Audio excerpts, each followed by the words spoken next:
Okay guys, thanks for coming and listening to my second episode of my travels with my Mustang. So pretty early on there were a few problems with it. Like here you could see my dad. He was so excited to have a Mustang back in the family, even though he said that this car was a pile of crap and a huge project. I bought it anyways.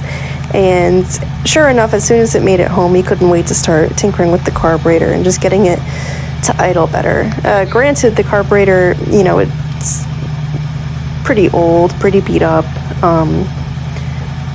likes to stick every once in a while, but regardless, that's besides the point. It still runs and drives pretty fine.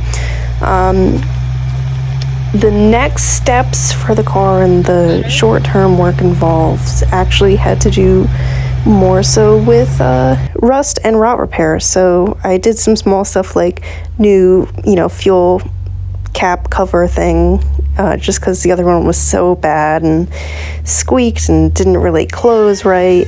And I got in the interior to start accessing some of the rust issues. So a lot of the rust on this car, so I'll go back and I'll say, yes, I said in my previous video it wasn't that rotted, which is true.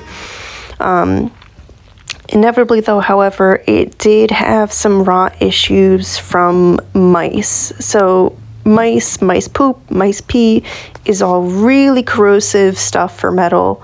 And obviously they love getting into the nitty-gritty areas. So I found them primarily, remnants in the driver's side portion of the cowl, which you could see here. I'm recording a video with flash on my phone so I can try to get a view for what's going on inside of it before I start tearing the sheet metal apart on my car. And it was pretty bad.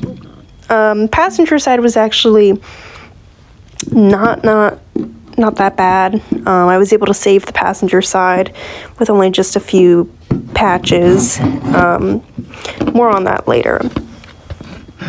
So a lot of the things that I needed to do to make the car a lot more safe and confidence inspiring were actually rust. So you could see here I discovered the firewall extension patch on my car. And obviously, I saw some of this, so I was like, let me just pull the firewall insulation. And I saw this piece, which is only held in by screws. So I said, okay, let me just pull back the firewall insulation while I'm at it and see what I can find.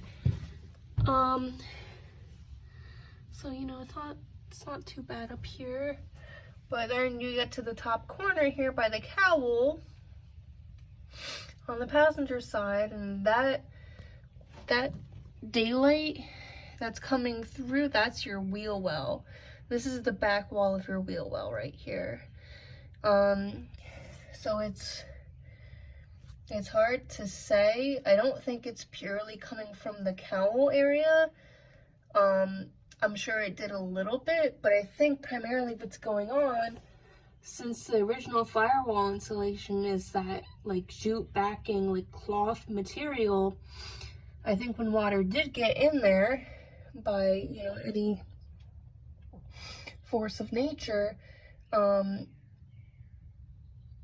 don't know if those drill spots are original, but if they are, obviously it would grab moisture from that slowly, and it would soak the panel. So that is a huge problem. No idea what to do. And of course it's on the driver's side as well. I knew it because I saw a little bit of it, but I was like, oh, it's probably not that bad. Oh god. But now that I've seen the passenger side more, it's like I don't even, this is worse. There you go, that's daylight. I have no idea what I'm gonna do about this. I don't even want to take this firewall insulation apart right now because it's so specifically cut out, and then I'll have to take the steering column out, and I don't know what I'm doing. I don't know what's gonna happen, but this is not good. Okay guys, so yeah, a few things to take away here. First and foremost, sorry to anyone trying to watch this on a laptop, computer, TV. I took all of these videos in portrait mode because honestly I was doing a lot of my updates more so on Instagram. I've always been more active on Instagram. I hardly even use Facebook nowadays. You know, I just use it for like Marketplace and that's it. So, and I never really made YouTube videos before, at least for my personal stuff.